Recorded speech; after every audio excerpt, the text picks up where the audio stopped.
ലൂക്കോസ് 7:12. അവൻ പട്ടണത്തിൻ്റെ വാതിലിനോടടുത്തപ്പോൾ മരിച്ചുപോയ ഒരുത്തനെ പുറത്തു കൊണ്ടുവരുന്നു. നയീൻ എന്ന പട്ടണത്തിലെ വിധവയുടെ ഏകജാതനായ മകൻ്റെ മരണവും ആ അമ്മയുടെ നീറുന്ന ഹൃദയവുമൊക്കെ നാം ധാരാളം കേട്ടിട്ടുള്ളതാണ്. എന്നാൽ ഇന്നും ദൈവം നമ്മോട് അതുതന്നെ സംസാരിക്കുന്നു എങ്കിൽ ഇന്ന് നമ്മുടെ ജീവിതത്തിൽ എവിടെയോ ജീവൻ വ്യാപരിക്കേണ്ടതായിട്ടുണ്ട്. പട്ടണവാതിൽക്കൽ വെച്ച് ജീവനും മരണവും തമ്മിൽ കണ്ടുമുട്ടി. ജീവൻ നൽകുന്നവൻ്റെ മുൻപിൽ ജീവൻ എടുക്കുന്നവന് ഒരിക്കലും നിൽക്കുവാൻ സാധിക്കുകയില്ല. വെളിച്ചത്തിൻ്റെ മുൻപിൽ ഇരുട്ടിനെങ്ങനെ നിൽക്കുവാൻ സാധിക്കും? ഒരിക്കലും കഴിയില്ല. ജീവൻ മരണത്തെ കീഴടക്കി. ബാല്യക്കാര എഴുന്നേൽക്ക എന്ന് മാത്രമേ പറഞ്ഞുള്ളൂ കർത്താവ്. ജീവൻ ആ ശരീരത്തിൽ വ്യാപരിച്ചു. ആത്മാവിൻ്റെ നിറവുള്ളിടത്ത് ഈ ജീവൻ വ്യാപരിക്കുന്നു. മകനെ ജീവനുള്ളവനായി മാതാവിന് മടക്കിക്കൊടുത്തു. 1 കൊരിന്ത്യർ 15:55 ഹേ മരണമേ നിന്റെ ജയം എവിടെ? ഹേ മരണമേ നിന്റെ വിഷമുള്ളെവിടെ എന്ന് നാം വായിക്കുന്നു. ജീവദാതാവിൻ്റെ മുൻപിൽ മരണത്തിന് എങ്ങനെ ജയിക്കുവാൻ സാധിക്കും? സാധ്യമല്ല. മർക്കോസ് 5:41 ബാലേ എഴുന്നേൽക്ക എന്ന് നിന്നോട് കൽപ്പിക്കുന്നു എന്ന് യേശു കർത്താവ് മരിച്ചുപോയ പെൺകുട്ടിയോട് പറഞ്ഞു. യായിറോസിൻ്റെ വീട്ടിൽ മരണവും ജീവനും തമ്മിൽ കണ്ടുമുട്ടുകയായിരുന്നു.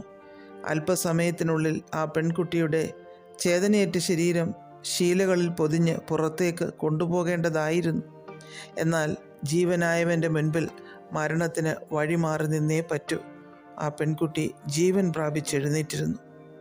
യോഹന്നാൻ 11:43 ലാസറെ പുറത്തു വരിക എന്ന് യേശു ഉറക്കെ വിളിച്ചു എന്ന് നാം വായിക്കുന്നു. ലാസർ ജീവൻ പ്രാപിച്ചവനായി പുറത്തു വന്നു. മരണം ജയഭേരി മുഴക്കിയ 4 ദിവസങ്ങൾ യേശു കർത്താവിൻ്റെ ഏറ്റവും അടുപ്പമുള്ള കുടുംബത്തിലെ വ്യക്തിയെ മരണം കൊണ്ടുപോയി. ലോകം മുഴുവനും ആ ഫാക്റ്റ് അംഗീകരിച്ചു. എന്നാൽ സത്യമായവൻ വന്നപ്പോൾ ഫാക്റ്റൊക്കെ പറന്നുപോയി. മരണത്തെ കീഴടക്കി ജീവനെ അയച്ചു. യേശു കർത്താവും മരണത്തെ കീഴടക്കി നിത്യമായ ജീവൻ പ്രാപിച്ചെടുത്തവനാണ്. നമ്മുടെ ജീവിതത്തിൽ പലതും ഇതുപോലെ മരിച്ച നിലയിൽ ആയിരിക്കാം. പിശാച് ആർത്തട്ടഹസിക്കുന്നുണ്ടാവാം, തോൽപ്പിച്ചു എന്ന് അലറി വിളിക്കുന്നുണ്ടാവാം. എന്നാൽ ജീവൻ അയച്ചവൻ, ജീവൻ നൽകുന്നവൻ വരിക തന്നെ ചെയ്യും.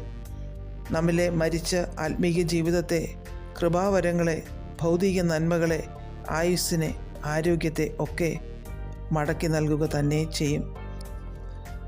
സങ്കീർത്തനം 90:15 നാം വായിക്കുന്നത് പോലെ നമ്മൾ ക്ലേശിച്ച ദിവസങ്ങൾക്കും അനർത്ഥമനുഭവിച്ച സംവത്സരങ്ങൾക്കും തക്കവണ്ണം ദൈവം നമ്മെ സന്തോഷിപ്പിക്കുക തന്നെ ചെയ്യും.